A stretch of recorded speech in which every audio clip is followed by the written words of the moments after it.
ஓம் ஸ்ரீராம ராம ராமேதி ரமே ராமே மனோரமே சகசிரநாம தத்துல்யம் ஸ்ரீராம நாம வராணனே. உலகம் யாவையும் தாமுழா வாக்கலும் நிலைபெறுத்தலும் நீக்கலும் நீங்களா அழகிலா விளையாட்டுடையார் அவர் தலைவர் அன்னவர் சரண் நாங்களே. எத்திர எத்திர ரகுநாத கீர்த்தனம் தத்திர தத்திர கிருத்தமாஸ்தகாஞ்சலிம் வாஷ்பவாரி பரிபூர்ணலோச்சனம் மாருதிம் நமது ராட்சசாந்தகம். அஞ்சிலே ஒன்று பெற்றான் அஞ்சிலே ஒன்றை தாவி அஞ்சிலே ஒன்று ஆறாக ஆரியர்க்காக ஏகி அஞ்சிலே ஒன்று பெற்ற அணங்கை கண்டு அயலாரூரில் அஞ்சிலே ஒன்றை வைத்தான் அவன் எம்மை அழித்துக் காப்பான். இன்னைக்கு நம்ம கம்பராமாயணத்துல பாலகாண்டத்துல குலமுறை கிளைத்து படலத்துல 11வது பாடல் பார்க்க போறோம். சந்திரனை வென்றானும் ருத்ரனை சாய்த்தானும் துந்து எனும் தானவனை சுடுசரத்தால் துணித்தானும் வந்த குலத்திடை வந்த ரகு என்பான் வரிசிலையால் இந்திரனை வென்று திசை 14 செருவென்றான். இதுதான் பாட்டு. இப்ப நம்ம பதம் பிரிச்சு பொருள் பார்க்கலாம்.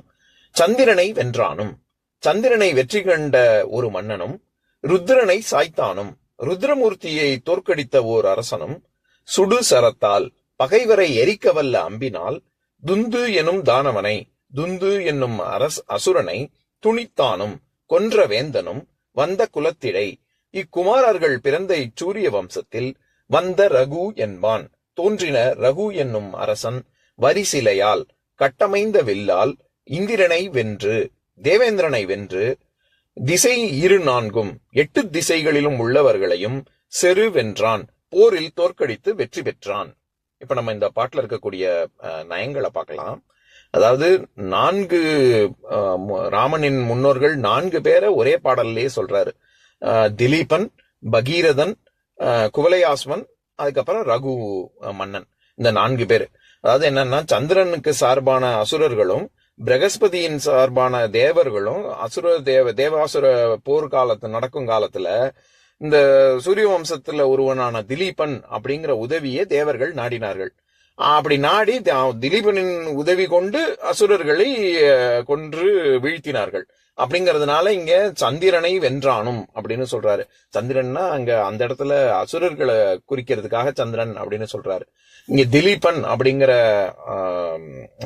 ஒரு ராஜா. இது ராமனின் முன்னோர்கள் வரிசையில வர்றதுதான். நம்ம பார்த்தோம்ல, சாகரன் அப்படின்னு பார்த்தோம்ல. அப்புறம் அசமஞ்சன், அம்சுமனுக்கு பிள்ளைதான் திலீபன்.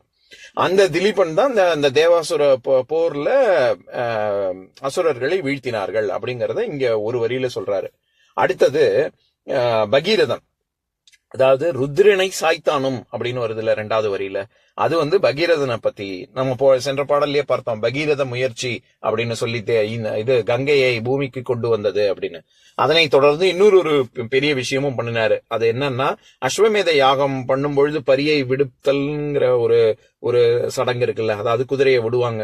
விட்டு அது எங்கெல்லாம் போகுதோ அது எல்லா இடத்துலயுமே அவங்க போர் தொடுத்து ஜெயிக்கணும். அப்படி இல்லைன்னா அந்த அரசர் இவர் தான் பெரியவங்க, அதாவது இவர் தான் பேரரசர் அப்படிங்கறத ஒத்துக்கணும். அந்த மாதிரி ஒரு சம்பிரதாயம் இருக்கு. அந்த மாதிரி அஸ்வமேத யாகம் பண்ணும் பொழுது ஆறுமுக கடவுள் வேணும்னே அந்த குதிரையை கவர்ந்து சென்று விடுவார். அவரோட போட்டி போட்டு சண்டை போட்டு போர் தொடுத்து ஜெயிச்சார் இவர். அதத்தான் இவங்க ஆறுமுக கடவுளே பகீரதன் ஜெயிச்சான் அப்படிங்கறத இங்க என்னன்னு சொல்றாரு, ருத்ரனை சாய்த்தானும் அப்படின்னு. அடுத்தது துந்து எனும் தானவனை சுடுசரத்தால் துணித்தானும் அப்படின்னு.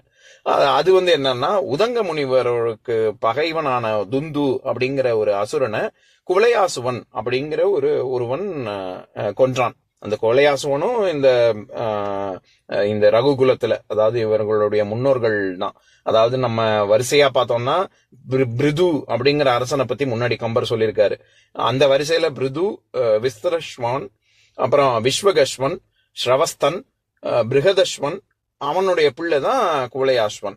அதாவது தமிழ்ல குவலயாசுவன், சமஸ்கிருதத்துல குவலயாஸ்வன். அவனை துந்துமாறன் அப்படின்னு சொல்லுவாங்க. இன்னொரு பேரு துந்துமாறன்ங்கிறது. ஏன்னா துந்துங்கிற ஒரு அசுரனை கொன்றான்ல, அதனால துந்துமாறன் அப்படின்னு சொல்லலாம். அந்த 3வது இந்த இடத்துல துந்து எனும் தானவனை சுடுசரத்தால் துணித்தானும் அப்படின்னு கம்பர் சொல்றது இது குவலயாஸ்வனம் தான். இப்படிலாம் வந்த குலத்திடை வந்த ரகு என்பான் அப்படின்னு ரகுக்கே இத்தனை அடை கொடுக்கிறாரு.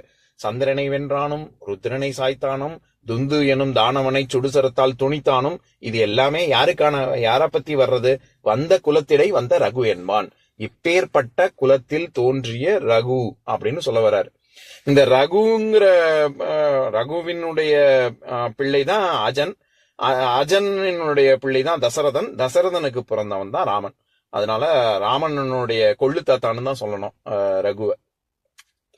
இந்த ரகு குலத்தில தோன்றினதுனாலதான் ராமனுக்கு ராகவன்னே பேரு. நான் ஏற்கனவே சொல்லியிருக்கேன்ல, அதாவது குரு வம்சத்துல தோன்றதுனால கௌரவர்கள் அப்படின்னு சொன்னா அது கௌரவர்களையும் குறிக்கும் பாண்டவர்களையும் குறிக்கும். நம்ம கௌரவர்கள் பாண்டவர்கள்னு பிரிச்சு சொல்ல தேவையில்லை, ரெண்டு பேருமே குரு வம்சத்துல இருந்து வந்தவங்க தான்.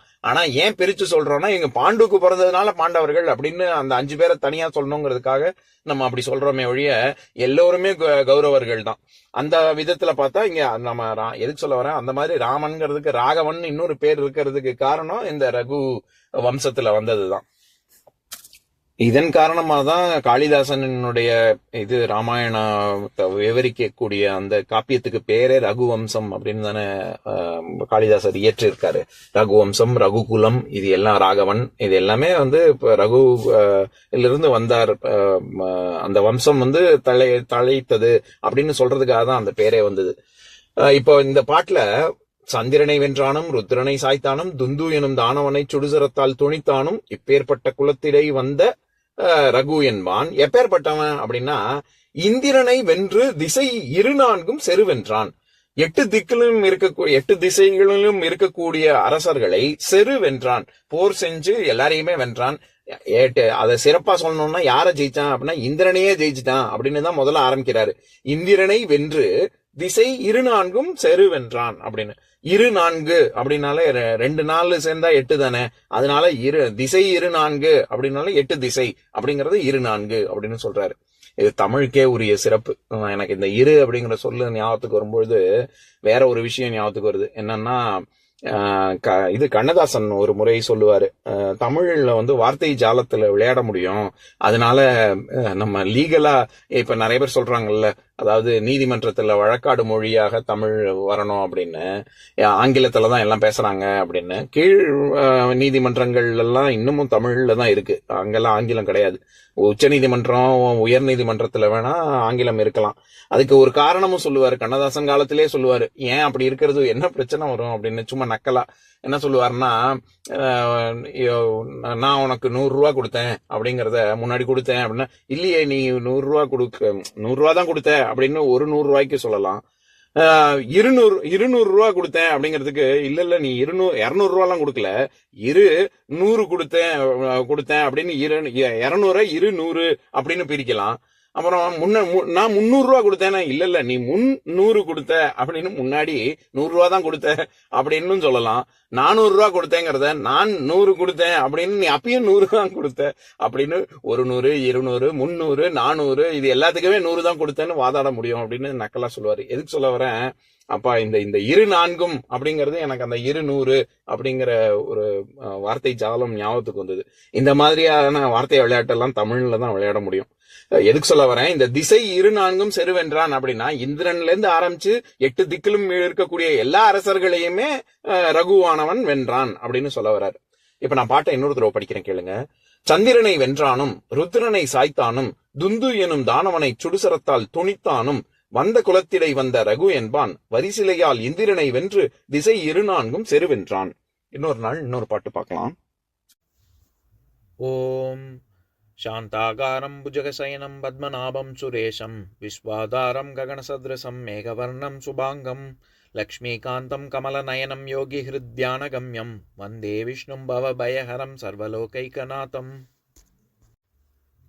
உம்பரோடு இம்பர்காரும் உலகம் ஓர் 7 எம்பெருமான் என்று ஏத்தி இறைஞ்சி நின்று ஏவல் செய்ய தம்பியரோடும் தானும் தருமமும் தரணி காத்தான் அம்பரத்து அனந்தர் நீங்கி அயோத்தியில் வந்த வள்ளல்.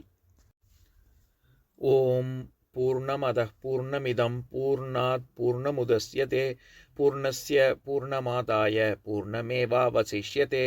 ஓம் சாந்தி சாந்தி சாந்திः. ஓம் சர்வேஷாம் ஸ்வஸ்திர்பவது சர்வேஷாம் சாந்திர்பவது சர்வேஷாம் பூர்ணம் பவது சர்வேஷாம் மங்களம் பவது. ஓம் சாந்தி சாந்தி சாந்திः. ஓம் சர்வே பவந்து சுகினः சர்வே சந்து நிராமயாः சர்வே பத்ராணி பஷ்யந்து மா கஷ்சித் துக்கபாக் பவேத். ஓம் சாந்தி ஷாந்தி ஷாந்தி.